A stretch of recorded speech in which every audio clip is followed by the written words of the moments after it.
বাংলাদেশ বেতার রাজশাহী। এখন শুনবেন স্থানীয় সংবাদ। আসসালামু আলাইকুম। বাংলাদেশ বেতার রাজশাহী। স্থানীয় সংবাদ পড়ছি খন্দকার আনোয়ারুল ইসলাম। প্রধান উপদেষ্টা অধ্যাপক ড মোহাম্মদ ইউনূস বলেছেন, যুব সমাজের জীবন উৎসর্গ এবং অদম্য নেতৃত্বের মধ্য দিয়ে বাংলাদেশে যুগান্তকারী পরিবর্তন ঘটেছে। একটি বৈষম্যহীন সমাজ ও সমৃদ্ধ দেশ গড়ার লক্ষ্যে তারা জীবন দিয়েছে। তরুণদের এই স্বপ্নের নতুন বাংলাদেশ গড়ে তুলতে বিদেশি রাষ্ট্রের সহযোগিতা চেয়েছেন তিনি। গত 24শে সেপ্টেম্বর জাতিসংঘ সাধারণ পরিষদের অধিবেশনের পরে এক সম্বর্ধনা অনুষ্ঠানে প্রধান উপদেষ্টা বিদেশি বন্ধুদের উদ্দেশ্যে আরও বলেন, তরুণদের আত্মত্যাগ সামনে বড় সুযোগ তৈরি করে দিয়েছে। এই সুযোগ হারানো যাবে না। বিদ্যমান রাষ্ট্র কাঠামো ও প্রতিষ্ঠানগুলোর আমূল পরিবর্তনের মাধ্যমে তরুণদের নতুন বাংলাদেশ গড়তে হবে। এটি বাস্তবায়নে সবার সমর্থন প্রয়োজন। জাতিসংঘে বাংলাদেশের সদস্য প্রাপ্তির 50তম বছর উদযাপন উপলক্ষে সম্বর্ধনা অনুষ্ঠানের আয়োজন করা হয়। পাকিস্তানের প্রধানমন্ত্রী শাহবাজ শরীফ, যুক্তরাষ্ট্রের মধ্য ও দক্ষিণ এশিয়া বিষয়ক সহকারী পররাষ্ট্রমন্ত্রী ডোনাল্ড লু সহ বিভিন্ন দেশের প্রতিনিধিরা অনুষ্ঠানে যোগ দেন। আগামীকাল প্রধান উপদেষ্টা অধ্যাপক ড মোহাম্মদ ইউনূস জাতিসংঘ সাধারণ পরিষদের অধিবেশনে ভাষণ দেবেন। সনাতন ধর্মাবলম্বীদের সবচেয়ে বড় ধর্মীয় উৎসব শারদীয় দুর্গাপূজা যাতে নির্বিঘ্নে উদযাপিত হয়, সেজন্য সব ধরনের নিরাপত্তা ব্যবস্থা নিশ্চিত করা হবে বলে জানিয়েছেন রাজশাহীর পুলিশ সুপার মোহাম্মদ আনিসুজ্জামান।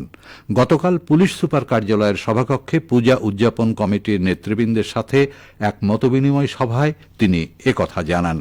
সভায় পুলিশ সুপার বলেন, এবছর রাজশাহী জেলার 8টি থানায় মোট 307টি মণ্ডপে পূজা অনুষ্ঠিত হবে।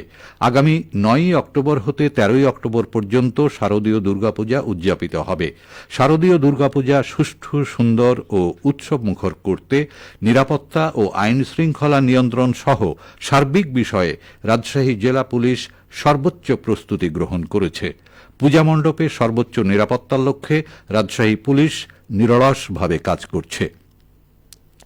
এদিকে আমাদের চাঁপাইনবাবগঞ্জ সংবাদদাতা জানান, চাঁপাইনবাবগঞ্জে আসন্ন শারদীয় দুর্গোৎসবকে সামনে রেখে জেলা প্রশাসনের আইন শৃঙ্খলা সংক্রান্ত বিশেষ সভা অনুষ্ঠিত হয়েছে। গতকাল জেলা প্রশাসকের সম্মেলন কক্ষে জেলা প্রশাসক আব্দুস সামাদের সভাপতিত্বে অনুষ্ঠিত সভায় বক্তব্য রাখেন পুলিশ সুপার রেজাউল করিম, 59 বিজিবির অধিনায়ক লেফটেন্যান্ট কর্নেল গোলাম কিবরিয়া। সভায় চাঁপাইনবাবগঞ্জের বিভিন্ন সরকারি দপ্তরের কর্মকর্তা সহ জেলার পূজা মণ্ডপের নেতৃবৃন্দ, পুরোহিত ও সুশীল সমাজের প্রতিনিধিরা অংশ নেন। রাজশাহীতে যৌন নির্যাতনের শিকার শিশু অনুসন্ধান, উদ্ধার এবং শিশু বান্ধব আদালত পদ্ধতি বিষয়ে আইন প্রয়োগকারী সংস্থার কর্মকর্তাদের এক প্রশিক্ষণ অনুষ্ঠিত হয়েছে।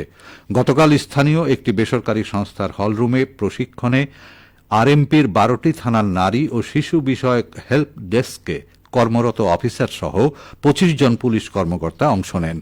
প্রশিক্ষণে যৌন নির্যাতনের শিকার শিশু অনুসন্ধান, উদ্ধার এবং শিশু বান্ধব আদালত পদ্ধতি কেমন হবে তার উপর বিস্তারিত আলোচনা করা হয়।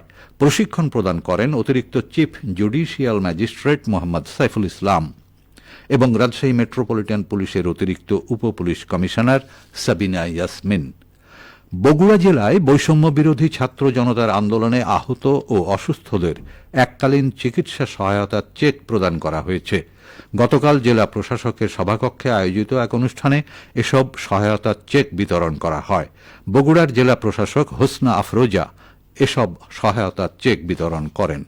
এ সময় অতিরিক্ত জেলা প্রশাসক মোহাম্মদ মেজবাউল করিম, জেলার সমাজসেবা অধিদপ্তরের উপপরিচালক এএসএম কাউসার রহমান উপস্থিত ছিলেন। অনুষ্ঠানে বৈষম্য বিরোধী ছাত্র জনতার আন্দোলনে আহত ও অসুস্থ 42 জনের প্রত্যেককে 5,000 টাকা করে মোট 2,10,000 টাকার অনুদানের চেক প্রদান করা হয়। চাঁপাইনবাবগঞ্জ শহরের হুজরাপুর এলাকায় বৃক্ষরোপণ ও বৃক্ষের চারা বিতরণ করা হয়েছে। গতকাল বৃক্ষের চারা বিতরণ কর্মসূচির উদ্বোধন করেন চাঁপাইনবাবগঞ্জ সদর উপজেলা পরিষদের সাবেক চেয়ারম্যান তৌসিকুল ইসলাম তোছি। অনুষ্ঠানে 250টির বেশি ফলদ, বনজ ঔষধি ও ফুলের গাছের চারা বিতরণ করা হয়। অনুষ্ঠানে পরিবেশের ভারসাম্য রক্ষায় সরকারি উদ্যোগের পাশাপাশি সাধারণ মানুষকেও বেশি করে গাছ লাগানোর আহ্বান জানানো হয়। নাটোরের হালতি বিল থেকে প্রায় 4 লক্ষ টাকা মূল্যমানের অবৈধ চায়না দুয়ারি জাল জব্দ করা হয়েছে। গতকাল নলডাঙ্গা উপজেলার খাজুরা খেয়াঘাটে অভিযান পরিচালনা করে এসব জাল জব্দ করে ভ্রাম্যমাণ আদালত। উপজেলা নির্বাহী অফিসার ও এক্সিকিউটিভ ম্যাজিস্ট্রেট দেওয়ান আকরামুল হক ভ্রাম্যমাণ আদালত পরিচালনা করেন। এ সময় নলডাঙ্গা উপজেলা মৎস্য কর্মকর্তা সঞ্জয় কুমার সরকার, ওয়ারেন্ট অফিসার মোহাম্মদ আসাদুজ্জামান সহ সেনাবাহিনীর একটি টিম উপস্থিত ছিল।